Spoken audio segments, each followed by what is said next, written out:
Indonesia juga begitu. Jumlah kasus itu naik atau turun tergantung jumlah tes. Kalau mau kasusnya sedikit, jangan lapor jumlah tes seperti di Cina. Kalau mau kasusnya banyak, perbanyaklah jumlah tes. Dan jangan heran, kebanyakan dokter, termasuk yang memberi nasihat kepada presiden, justru ngotot minta jumlah tes diperbanyak, karena berpikirnya textbook, dan juga karena ada duitnya. Kenapa pada minta tes COVID diperbanyak? Duit. Sweeping tes COVID? Duit. Hasil tes positif, masuk rumah sakit? Duit. Kalau mati, kubur protokol COVID? Duit lagi. Inilah hebatnya godaan setan. Sekarang kita bandingkan kasus COVID Indonesia dan Amerika. Grafik merah itu Amerika, grafik hijau itu Indonesia. Dihitung per 1 juta penduduk, kasus COVID di Amerika jauh lebih tinggi dari Indonesia. Tapi tetap aja, di saat Indonesia dilarang mudik tanggal 6 Mei lalu, di Amerika tanggal 16 Mei pada nonton UFC tanpa masker. Itu kalau di Indonesia pasti pada nyinyir dengan fantasi, awas nanti ada klaster UFC. Kita adalah korban kebodohan dan ketakutan kita sendiri.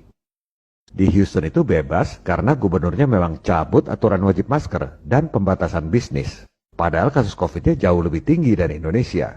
Inilah contoh gubernur yang memikirkan rakyatnya, bukan gubernur pencitraan seperti di negeri overacting. Kalau diperhatikan, belakangan grafik kasus COVID di Amerika turun lumayan drastis. Apa sebabnya? Jangan ngarang, kita lihat data jumlah tes. Bingo, Amerika mulai pinter. Seperti di Cina, kalau mau turunkan kasus COVID, kurangi jumlah tesnya. Mau ngomong apa? Buktinya Amerika dan Cina sehat-sehat aja. Buktinya Cina malah dipuji oleh dunia, sukses mengatasi COVID. Kita ini seperti katak dalam tempurung, sibuk ngarang teori sendiri, nggak ada wawasan, lihat data dan fakta di negara-negara lain. Kami ini bukan anti masker, yang mau pakai masker silakan. Yang nggak mau ya jangan dipaksa, seperti di Cina dan Amerika. Yang namanya pakar kesehatan ini nggak jujur, nggak pernah selidiki dan cerita risiko penggunaan masker. Ini berita di media mainstream, The Straits Times Singapura.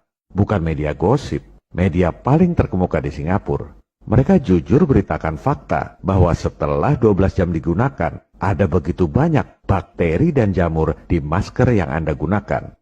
Yang mau pakai silakan, tapi kalau maksa, siapa yang nanggung risiko bakteri dan jamur sebanyak itu masuk ke mulut dan hidung rakyat setiap hari?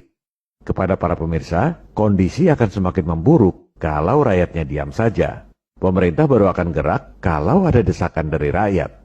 Jangan harap ada perubahan kalau tidak lakukan